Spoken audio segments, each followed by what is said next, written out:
Hello and welcome to the No Password Required podcast.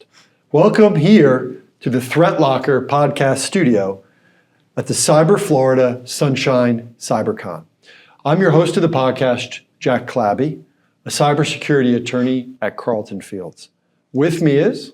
I'm Kayley Melton, the Director of Strategic Initiatives at the Cognitive Security Institute and the Bob Ross of infosec. Kayley, it's great to see you as always in person. Yes. We get to do this about once a year, which is a ton of fun for us to see each other, and also great to record in front of a live audience. So thank you all for being here. It's also great to visit with our guest, Rob Allen. Rob is a Chief Product Officer at ThreatLocker. Rob, welcome to No Password Required. Thank you. Pleasure to be here. All right, so can you start by telling us just a little bit about your background and what brought you to ThreatLocker? So my background is I worked for an IT company in Ireland for best part of 20 years. Started pretty much at the bottom, was an engineer, drifted into sales after a while because I kind of found the engineering part a little bit too easy. So basically worked my way through the company. As I said, basically 18 years of that. Great founding, or great place to start, I suppose, and a great place to grow. During my tenure there, I came across or met Danny Jenkins, who's the CEO of ThreatLocker, in one of his previous enterprises.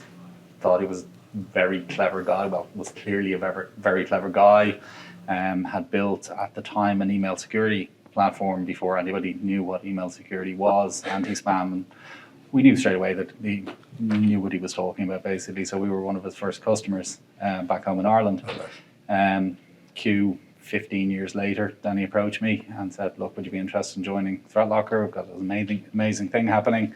It's growing like gangbusters. Would you like to be part of it? And I thought about it and said yes. So I've been with ThreatLocker now for over 4 years. Wow. And what's your role at ThreatLocker? Chief Product Officer. What kind of things do you do in that role that different than what you've done before? Broadly speaking, it's about taking the best of the ideas that we get. So we've got some amazing customers. They use the product in amazing ways. They have great ideas about how it can be better and how it can be used better for their particular purpose. But very often, if something suits one customer, something is good for one customer, it'll very often have benefits for all. So it's about taking those ideas and basically trying to bring them to fruition. So in the kind of career journey you've had to where you are now, a lot of times you are speaking in front of large groups of folks. I think last week you were speaking in front of a group of 800. Oh, there was more than that. That was the smaller of the two. Oh, the wow. big one was Okay. about 1,500. All right, so you're speaking in front of a room of 1,500, from starting as an engineer to rooms like that. For a lot of folks in the cybersecurity world or generally, that can be terrifying, right? So how do you get ready for it? What have you done to get comfortable in large rooms like that? So it once terrified me, very much so. If you told me 4 years ago that I'd be speaking in front of 1,500 people, I would have laughed at you because there was no way. But I suppose it's one of the great things about the company is it constantly stretches your boundaries. So it's one of the things that I think Danny actually likes to do is to ask you to do something that you would otherwise be uncomfortable with. So it started off doing, webinars because it was back in 2021 and there was no conferences, there was no events, there was no people. So it was just talking in webinars. That was terrifying at that stage. Yeah. Then obviously when things started opening up again, there was more opportunity to go to events, then, start speaking at smaller ones. Again, terrified at first. But realistically, you get used to it over time. Zero Trust World, our event that just finished last week, it was the biggest yet with, as I said, 1,500 people or more there. And I try to approach, particularly the speaking parts of it, with a sense of zen. Okay. What will be, basically. So just, whatever happens, it's going to be fine. Myself and Danny have quite a good rapport. We like to banter, basically. So we just did a bit of that and spoke about product, and everybody seemed to enjoy it. That's good. How much of that do you plan in advance, or do you let it go?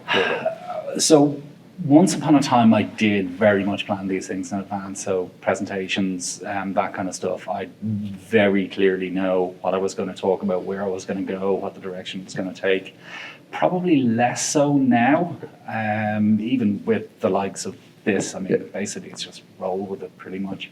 But again, I suppose that is ultimately a skill that you learn over time. What advice would you give to someone who is sort of going through that same thing, like going from locked in an IT closet to delivering keynotes? I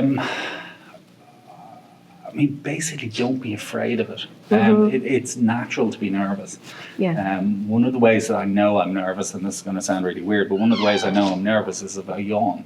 So generally, I will yawn before presentations, and I go, that's because I'm nervous. But generally speaking, it's just a process. Start somewhere. Yeah. Really, it's nothing to be afraid of. I mean, my major concern when I started doing this was that I was going to A, say something stupid, or B, say something that would get me cancelled. Yeah. And I've managed to not do either. Yeah. Yet. There's still time. I don't know how long we've got in this podcast, but there's still time for me to do one or both of those things. But yeah, that was my main concern. And once you realize, like, realistically, you're not likely to do either of those things, it becomes easier. Yeah. We know that you probably feel a lot of questions about zero trust. We do want to ask about that, right? If an organization is considering adopting zero trust, they might hesitate because they don't want to slow things down. They have this perception that zero trust is going to slow things down. How do you work with them to get comfortable there? And how can you adopt zero trust without that dreaded idea that you're going to have a drag on efficiency? Well, it need not. Okay. I mean, realistically, there's two. I mean, if I was to try and sum up zero trust in as concise a way as possible, it would basically be deny by default. Okay. But there is an important caveat to deny by default, which is deny by default, permit by exception. And it's the permit by exception that allows organizations to continue to operate. That's what lets you do business, basically. And the vast majority of users pretty much do the same things in the same way with the same software every single day. And fundamentally, all we do with ThreatLocker is we set guardrails around that. And we say, look, as long as you operate within these boundaries, as long as you use these pieces of software, these programs in these ways, you're not going to even know we're there. Now, if you step outside those boundaries and try and run a remote access tool or a coupon clipper from China or something like that, then absolutely we're going to stop you. But again, that's not necessarily going to inhibit productivity. As I said, productivity is done, generally speaking, with the same tools every day. And what kind of mistakes are companies making? Like, what's the biggest mistake if they try to implement zero trust where they might have a failure point? Well, I mean, first of all, zero trust is not a product.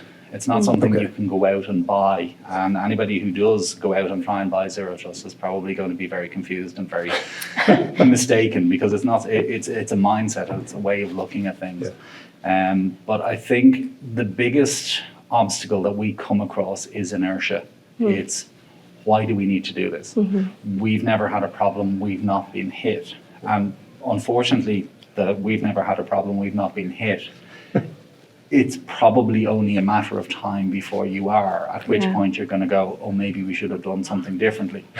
One of the things that we try and do is to educate people that there is something that you could do differently before the bad thing happens rather than after. But as I said, unfortunately, it sometimes is after. We haven't had a 20-year storm here in 30 years. Never happened, right? Yes. We did try in our house to do a version of zero trust in the household downloads with kids who are 10, 13, and 15. And it smoked out a lot of odd things that were being brought into the home environment. Well, imagine. Which was good. So I can't imagine if you have a growth stage company that attempts to begin to implement that on those principles. What do you think, where do you see zero trust in 5 years, right? Because everyone talks about AI-driven threats. How do those fit together? What do you think is going to happen next for this space? I think to some extent, one of the best things about zero trust is it's not reactive. You don't have to respond to each individual threat, each individual technique, every new thing that a bad guy is doing, every new piece of malware. I mean, the beauty of default deny is you're going to block all of these things by default, so you don't typically need to respond. And it's quite a common question we are asked. Now, from time to time, we do come across new techniques that are used, new things, new ways, tools are being misused, and that is something that's really common. I mean, living off the land is a huge issue. We've seen instances where, for example, putty has been used for data exfiltration. But that kind of thing informs us as to, basically we have a thing called ring fencing, which is about controlling what applications can do and where they can go and what they can interact with and where they can contact on the internet. So the likes of the Buc-ee example, we created ring fencing policies around Buc-ee. So say, look, if you want to permit Buc-ee in your environment, absolutely you can, but you should also apply these controls to it as well. So there's always learning, there's always examples, there's always new information that can be used to improve what we do. That's great. If you could change one thing about how the public in general perceives cybersecurity, what would it be? The public in general, I suppose one of the challenges that we have and that a lot of cybersecurity vendors in general, I think, have is that very often it's only the really big events that make it on the news. Yeah. So it's your colonial pipelines, it's your massive events like that they're all over the news and everybody goes, ooh, cybersecurity. The problem is for every colonial pipeline, there's probably 10,000 smaller organizations that are hit and impacted that nobody knows about. Yeah. So again, it's part of our remit, it's part of what we try to do is to educate people about the dangers, about the risks. I mean, look, you can go onto Google on any given day and type in ransomware and you'll see the number of new attacks that are taking place. But the problem is that most people will never hear of them. Most organizations don't even know they're happening until it's too late. Yeah. Yeah. So one of the things I know you have observed is that sometimes organizations will layer similar kinds of detection solutions one on top of the other, neglecting entire verticals of risk. Why does that happen, and what can be done about it? I suppose people think layered security is a good idea. Okay. But layers of very similar security is probably less useful. Okay. So, for example, I being random organization, well, I've got antivirus, I've got EDR, I've got MDR, I've got XDR, I've got everything that ends with DNR. Neglecting to understand that fundamentally those detection tools are basically looking for the same known threats. And very often falling over each other when they do actually find them. Okay. So what we try and, again, educate people about is, well, look, there is a value in those tools. It's a good idea to look for known bad things, but there is also another approach that you can take, which is, as I said, the deny by default approach, which gives you proper layered security, different types of layers. So you've got control and you have detection. So the control is what's going to keep you safe. The detection is what's going to happen if you make a mistake.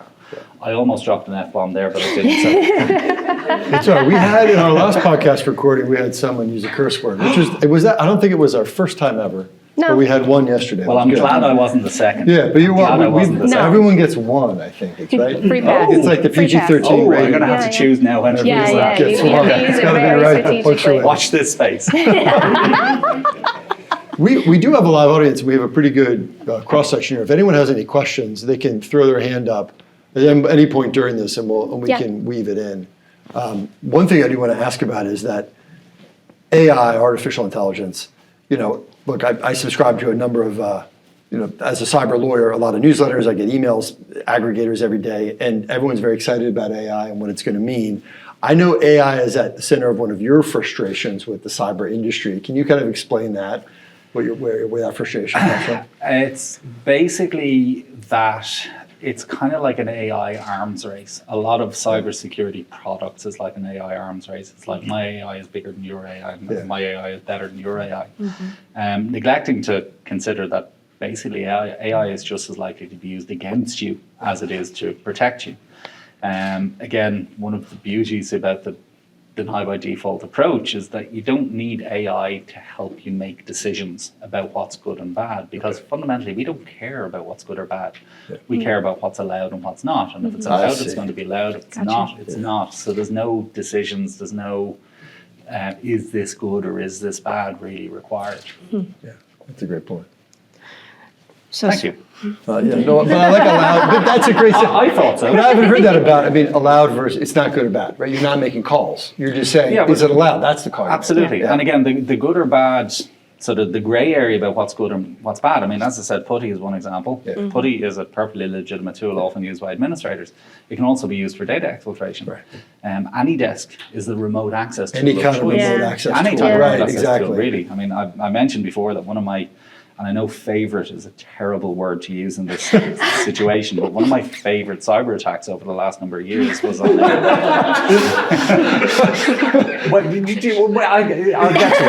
it. But it was on a water treatment facility here in Florida. Oh. And it was described in the news, on the press, as an advanced cyber attack. And it was basically, they started playing with the chemical balance in this water treatment facility. But again, described it as an advanced cyber attack. And it was TeamViewer. Yeah. TeamViewer was sitting on somebody's machine, and look, we know how it happens, which is like some third party at some distant point in the past said, I need to get access to your machine, can you install this thing for me? Gets installed, sits there forever as a potential way into the network. I mean, I've had organizations I've worked with where a tool like TeamViewer is on 20% of the machines, even though the organization doesn't use TeamViewer. Oh my God. But yeah, as I said, terrible is an awful way of describing it. But I like the picture in my head is basically like Homer Simpson in the in the nuclear plant, sitting there watching, and all of a sudden chemical balances start getting changed. But as I said, it was just TeamViewer. So, speaking of frustrations and stressful situations, you've described yourself as being so laid back, you're nearly horizontal. I think that may have been a mistake. But anyway, continue. Crack on. All right. So, in such a high stress world, such as cybersecurity, that seems like a positive thing. But is this something you had to develop, or has that just always been the case? No, I wouldn't say so necessarily. Look, we all grow up over time to a greater or lesser degree. Yeah. Some more than others, but I mean, there was probably a time earlier on in my professional career where I would have been a little bit more impatient with others. Yeah. I suppose as you mature, you realize that, I mean, everybody's got their own skill set, everybody's got their own motivations, and I suppose understanding them and to some extent using them is really important. Yeah. I don't think, generally speaking, that being stressed about pretty much anything helps. I don't think stress improves any situation, so I try not to add to it, either for my own or for other people. Yeah. Now, look, again, not everybody's the same, and I think a really good thing about our company is that there are some people like me who are relatively laid back, and there's some people who are go. Right. And Mandy knows who I'm talking about here. But both are, I think, ultimately both are positive, and I think a good organisation will have a balance of all, or balance of both.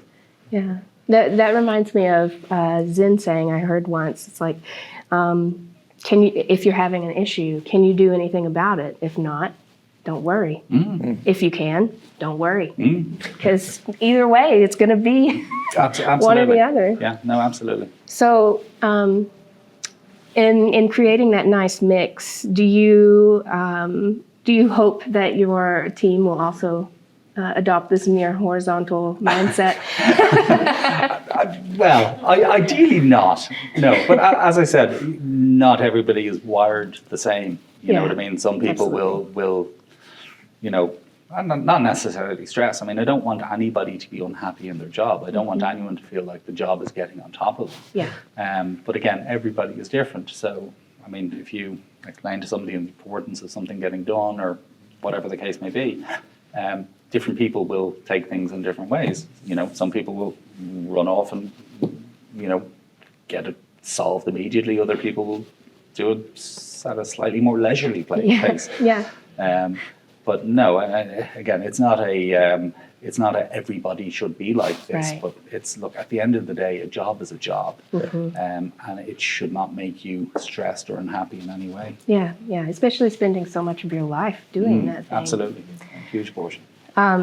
So working with such a wide range of cybersecurity professionals and, you know, again, valuing the differences that everybody brings, are there any specific qualities that you feel separates the really great professionals from the just good? That's an interesting question. I mean, it probably goes back to a much bigger question about basically doing what you love and doing what you were most interested in. It was something that I was extremely blessed with, was that my hobby was computers. And the fact that I was able to find a career in computers was great, because if I wasn't doing it in work, I would have been doing it at home anyway as a hobby. So I think if you can find something like that, something you have a genuine interest and passion in, and then can get someone to pay you for it, that's just the perfect scenario. That's an absolute win-win. Yeah, I totally agree. We like to talk sometimes on the podcast about the power of mentors and the power of mentoring. And I know you've described the ThreatLocker CEO, Danny Jenkins, as a mentor. And sometimes that guidance of mentors goes outside of work, right? Can you talk a little bit about how Danny Jenkins has helped improve your life, outside of the corporate setting? Outside of the corporate setting, well, I mean, inside the corporate setting, it's immeasurably improved. I mean, the fact that I am here now is basically 100% down to Danny. There's no two ways about that.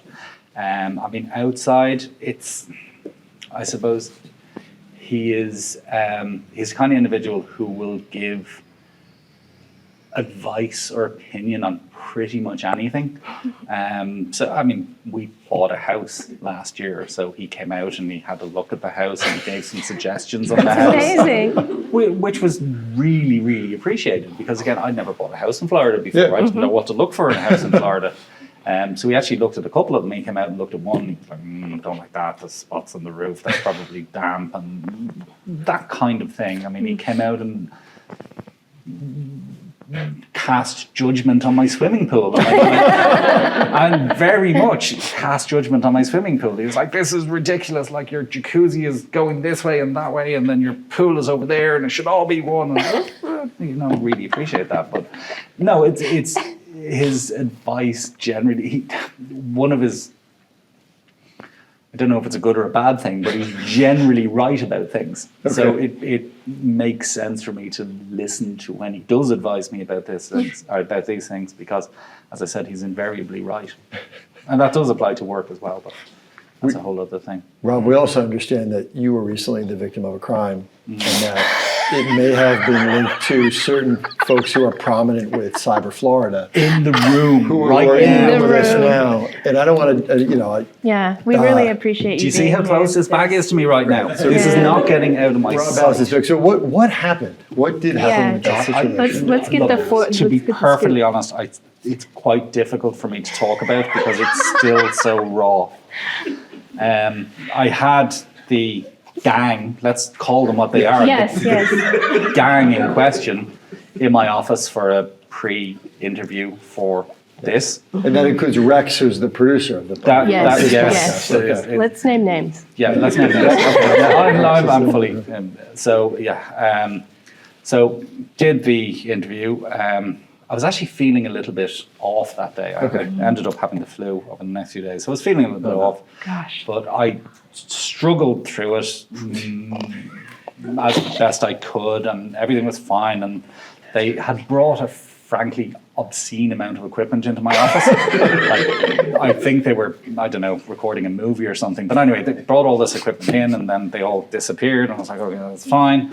And then about an hour and a half later, I looked for my bag, which was nowhere to be found. And your bag was in the room at the beginning of that interview. When the gang arrived, yeah. And at the end, the bag was nowhere to be found. Nowhere to be found. This is horrible. Had anyone else been in and out of your room? Nope. Wow, okay. No, only the gang. So I checked Find My, because I have air tags in all of my things for this very eventuality, and I discovered that my bag was in what can only be described as Tampa. So I put the pieces together and pretty quickly established that the gang had run off with my bag. My goodness. So yeah, it was. We were able to recover that bag here at the conference? That became what's called an SEP. SEP is somebody else's problem. Okay. So the poor marketing person, David, who'd organised this as well, I said, David, my bag is gone. And he said, what do you mean your bag is gone? I was like, what part of my bag is gone? Do you not understand? My bag is gone. Those hoodlums from that probably made up university down in Tampa stole it. And David said, I'm really sorry. And David proceeded to organise to rescue my bag. Oh, that's so good. I'm glad. And that's, I've never been through something like that, so I don't want to pretend to understand what you're there. But we appreciate you I sharing wouldn't with wish us. it on my worst enemy. We appreciate you sharing this. Yeah. We're going to take a short break now to compose ourselves. Yes. When we return here to the ThreatLocker podcast studio, Rob will participate in our lifestyle polygraph, so please stay with us. You're listening to the No Password Required podcast.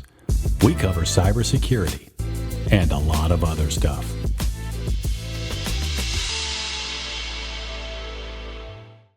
Welcome back. As many of you know, the lifestyle polygraph is a test used by the federal government to determine if a person is worthy of learning our nation's most secrets. But here at this podcast, we use the technique for only slightly lower stakes to determine whether our guests can join our fantasy cybersecurity squad. Rob, are you ready for the lifestyle polygraph? I didn't know what a lifestyle polygraph was until just now, but yes. Great. That's preferred. It's better if you don't prepare too much. If you could have lunch with any historical figure in tech, who would it be and why? Steve Jobs. Well, I mean, obviously there's certain practical reasons why that might not be possible right now. Yeah. But no, definitely. What would you ask him about? God, what would I ask him about? Probably the non-Apple bit. I thought that was really interesting. Just building something yourself, pretty much in a basement or a garage or a. Yeah. Is that the American word for it? Garage? Yeah. And having it all taken away from you and having to go and build something else and then coming back. I just think it's an incredible story and something that'd be really interesting to learn about. What's the word in Ireland for garage? They call it. Ooh. Well, technically we call it garage. Garage. Okay. Garage. Yeah. And there may be other words that I can't think of right now, but garage. There was the joke like, would there be a Silicon Valley without garages? You know, would have found another place to work on it probably. But there's something about a space where you can go work, come, shut the door, Yeah. and go back to your Yeah. life. And then keep it I'm not going to lie, that Yeah. actually sounds better than would there be a Silicon Valley without garages? That's fair. All right. Number 2. Some people have good addictions and some have bad ones. You have a tech addiction. What are some of your most interesting tech purchases? Probably my most interesting is the one that he tried to steal, which is my Vision Pro. Oh, wow. Yes, I am that guy. Yes, I got one.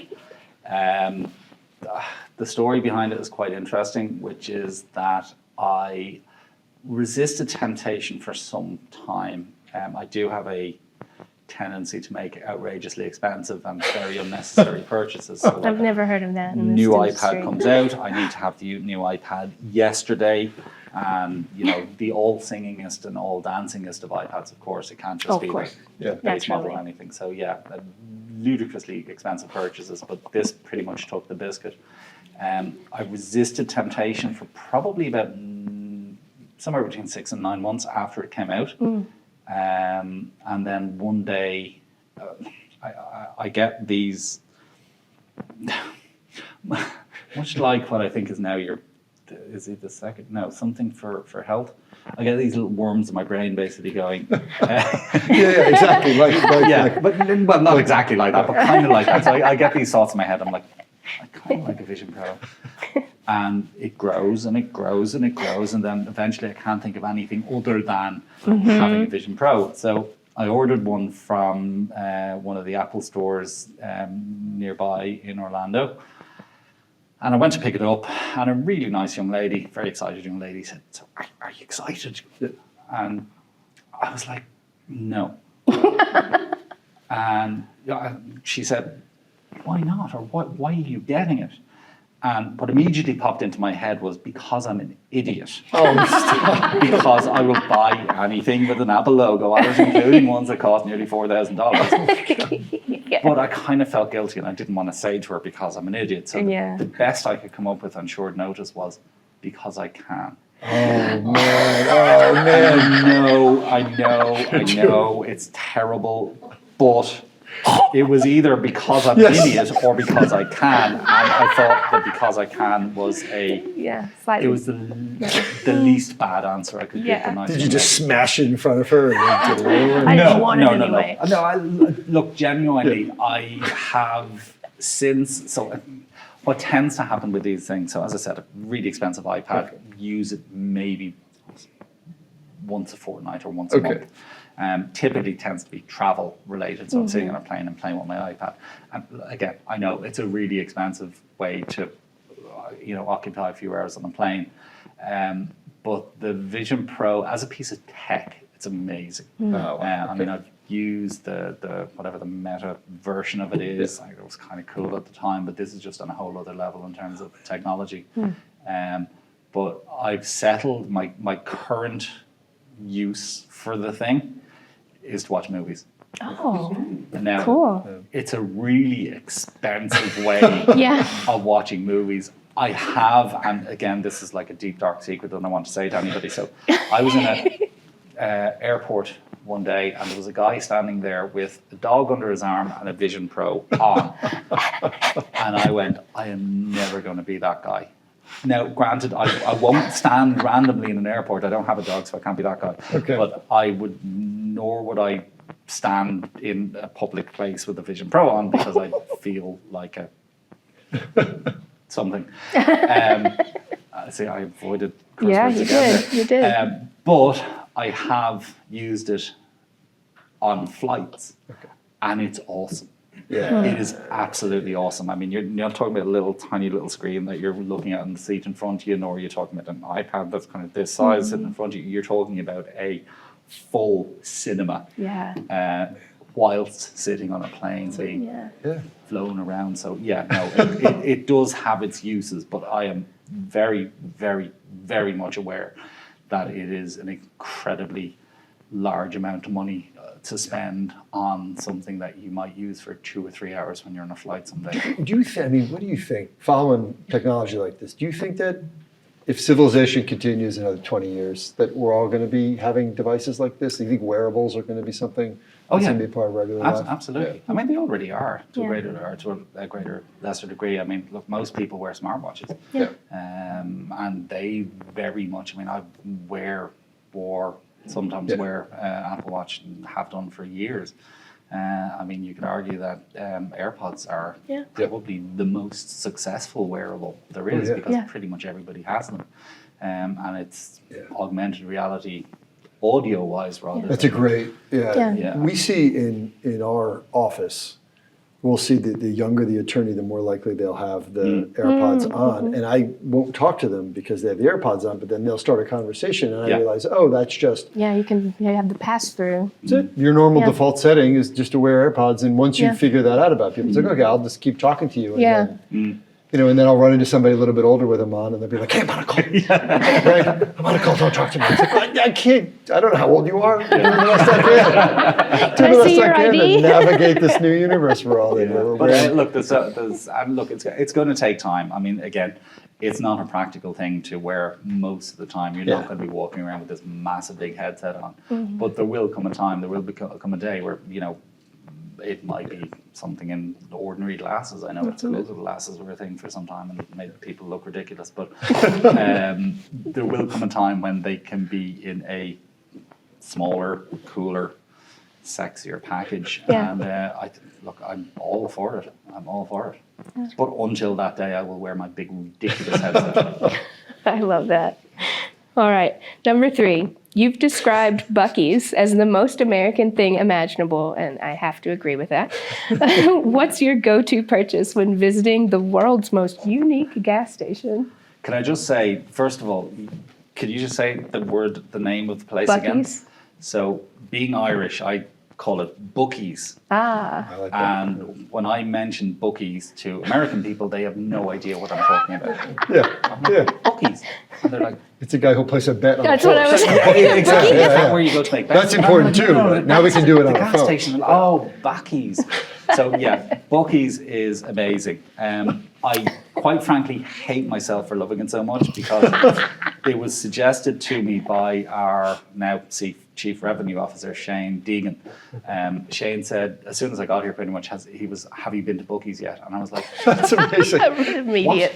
Yeah. Do you have a place to live? You settle into your "Oh, no, office have and you have been you to been Buc-ee's?" Yeah. So I was like, what's Buc-ee's? And he goes, it's a gas station. I'm like, are you That's right. Yeah. mental? Yeah.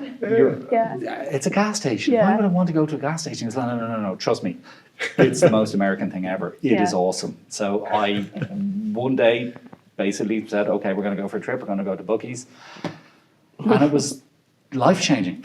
Life-changing. You didn't know it could be like that. Yeah, genuinely. I mean, I visions of bald eagles in my head, and American flags flying. I was like, this is just unbelievable. It's so big, it's so brash, but it's so awesome. Sorry, what was the question? Oh, what would I buy in Buc-ee's? Yeah. Brisket sandwich. The brisket sandwiches are to die for. Yeah. So that's what I would buy in Buc-ee's. But basically anything. You can buy anything in Buc-ee's. Anything. Yeah, Truly. Possibly short of guns, but yeah, basically everything else. Give it would time. possibly- I'm sure there's so. Yeah, I'm sure there's some. Maybe that's in Texas. Or, Yeah, But exactly. yeah, no, it's absolutely amazing. I actually went to NASCAR last week, Oh. which was a thing. Oh, wow. I Yeah, okay. considered it basically like Buc-ee's on wheels. Was that your That's first fair. time going That's to a My first fair time to NASCAR. description. Wow, that's Yeah, it was awesome. Okay. It was, well, Or in the Florida. at least. Yeah. but no, it was awesome. And like it was just cars going around in circles. Yeah. It wasn't really awesome, but when they crashed, it was like, yay, they crashed. That's what everybody waits for. So yeah, that was basically Buc-ee's on wheels for me. Buc-ee's on Equally wheels. awesome. Yeah. All right. Number 4. Which scenario would bring you more joy? Attending a football match where your favorite team wins a title, or golfing with 3 friends and sinking your first hole in one? No, I actually thought about this one. I genuinely, okay. I browsed through the questions, but I actually thought about this one. Now, my initial reaction would be favorite team wins a title. So my favorite team is Liverpool, okay. and I'd very much like to be there for that. Yep. But first hole in one. I cannot not say first hole in one because I've never had a hole in one, and I would very much like to have a hole in one. So the latter would be the answer to that Yeah. question. Liverpool's won enough. Like, No, they haven't. Maybe some more. yeah. They've won enough. Sound It's like one of fine. the Arsenal fans in our office. No, it's worse. Chelsea. Oh God. I know. I'm sorry. I didn't know. Okay, fun fact. We're in I don't know if I'm allowed to disclose this, but hey. So we're in discussions at the moment with a number of Premier League clubs about partnerships. Oh, wow. 2 of them are Liverpool and Chelsea. Oh. And obviously my preference is Liverpool Obviously. because I'm a man of impeccable taste. And the other option being the 3rd best club in London, the 3rd best team in London. I'm like, why would you associate yourself with the 3rd best team in London when you can associate yourself with the soon-to-be Premier League champions and European champions? I mean, it's a no-brainer as far as I'm concerned. But speaking of attending a soccer match where your favourite team wins a title, I'm actually going to the Carabao Cup final in about 3 weeks. That's amazing. It's not quite a title. Well, maybe it's It's kind a of a title. title. The So yes, matches I are will be always there for a incredible. title. So again, back to hole in one, please. Yeah. Thank you, if it can be arranged. Yeah, Chelsea and Liverpool always have great final matches against each other. Yes, I have A lot of been stress. to at least 3 or 4 Liverpool-Chelsea games. I'm jealous. Including the Champions League. Sorry for all you American people out there. They can deal with it. Including the Champions League semi-final in 2005 with the ghost goal, and also 2007 against Chelsea. And I think we won both of them, if I remember correctly. Oh yes, we did. I knew it. That's fine. That's Sorry. fine. Yes. You've gone through something traumatic, so I'll give this to you. Yeah. All right, final question. If you could instantly master any non-work related skill, what would it be and why? I actually did think about this one a little bit as well. And the answer is DIY. I would like to be good at DIY. It depresses me greatly. Well, it doesn't depress me greatly. Danny is awesome at DIY. He will build things. He will fix things. And since I've been here and since I'm a house owner here, I have had to dabble in DIY. So one of the things that came with my house, and I never thought I would have this, but one of the things that came with my house is people. So I have garden people, I have pool people, I have tree people, I have all sorts of different people that I never thought I was going. I never thought I'd needed one person, let alone teams of people. I can't remember where I was going with this. DIY. Oh yeah, DIY.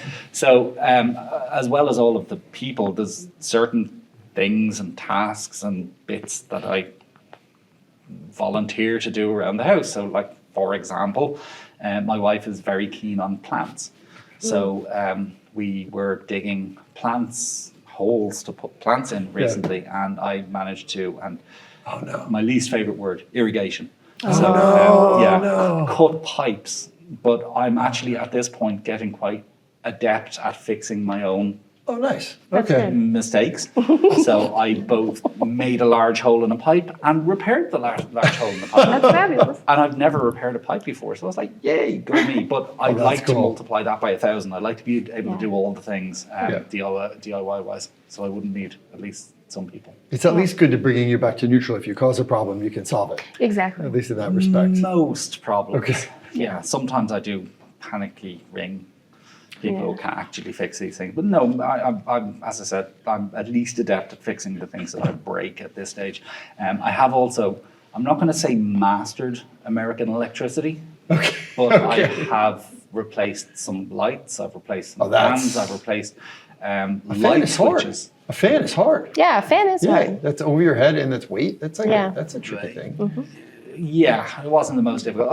Look, anything American electricity did for some time scare me. That's fair. I don't know why, because it's like puny electricity, which are whatever it is. It is. Like 110 versus 220, I think. Not like our proper electricity. Wow. Wow. But it still scares me because the cables are like really thick and it's all different to what I'm used to. But yeah, I'm not going to say I've mastered electricity, but we coexist. Coexist. That's good. So what do you think, Jack? Rob, I think you have made our fantasy cybersecurity squad. Absolutely. One, you have been a victim, and it's good to know sometimes when you're dealing with a victim to have that empathy. Yes. So I think that's one big piece of it. And two, I think one of those hurdles is you have been to Buc-ee's and you left. There's a lot of people who They never leave. they stay there. That's an option. Yeah. They never leave. Why did at nobody least tell me this? it once. Oh my God. It's an I would have moved in underground thing. months ago. Yeah. I have to confess, I did have a plan. So we had a fancy dress party at Zero Trust World last week. And one of my considerations for a costume was Buc-ee. Oh my God. Right. So you go in and you take pictures of Buc-ee and everything. Now, do yourselves a favor, okay? Google Buc-ee's costume. Oh my gosh. It's eye-opening. It's eye-opening. No.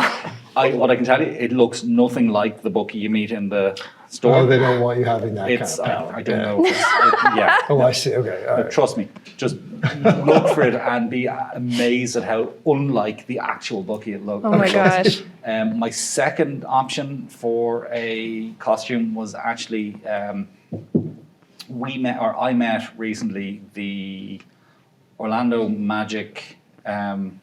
Oh yeah, the mascot. Yes. Oh yeah. What is Stuff. Yeah. Okay. Now It's like a dragon. Stuff it's like like a dragon. yes, Yeah, it is. okay. Now, if you told me a year ago that I would have been excited about meeting a mascot, I would have laughed at you and said you were insane. But when stuff came out to our office, I was genuinely, That's pretty awesome. it's Yeah, Stuff. that's a pretty good one. And I got a hug from Stuff, and he patted me on the head, I think, for good luck. And but yeah, I was really excited about that. But I have to admit, I did consider kidnapping both Buc-ee and stuff and stealing their costumes. So I then thought better of it and ended up dressing as Fat Thor. You could probably just pay the folks at Cyber Florida, they'll go do it for you. Yeah, They're part of that crime syndicate. That's an option? Yeah, well, let's turn this around. You use the gang Like, for I know they're yourself. criminals and everything, but I mean, Rob, if people want to learn more about ThreatLocker or if they want to follow what you're up to out there, where should they go? ThreatLocker.com for a start. We have, I'm going to sound like every YouTuber that my kids watching, it's really depressing, but we have a YouTube channel that we do webinars on quite often, myself and Danny. Always educational, sometimes entertaining, involving, in this particular case, stuff, and helicopters and drones and all manner of things like that. That's great. Somebody did ask yesterday, so there was a comment on a video that a guy called David Bombal did. I don't know if you ever come across him, but he's an awesome cybersecurity YouTuber. And there was a comment underneath it, which was, what was it, Mandy? What's Rob's Instagram and YouTube or something? They were looking for my Instagram and YouTube, and I was like, that's a really peculiar question. Long story short, just look up ThreatLocker. We're Okay, pretty perfect. much everywhere. All right, well, Rob, thank you so much. Could I just ask, by the way, sorry. Yeah, of course. What are the benefits of being in the Fantasy Cybersecurity Squad? So not being robbed. it gives you, you're now within the criminal conspiracy as opposed to a victim of the criminal conspiracy. Okay, that's So what happened to you the other day is the equivalent of being sort of jumped into a gang. Yeah.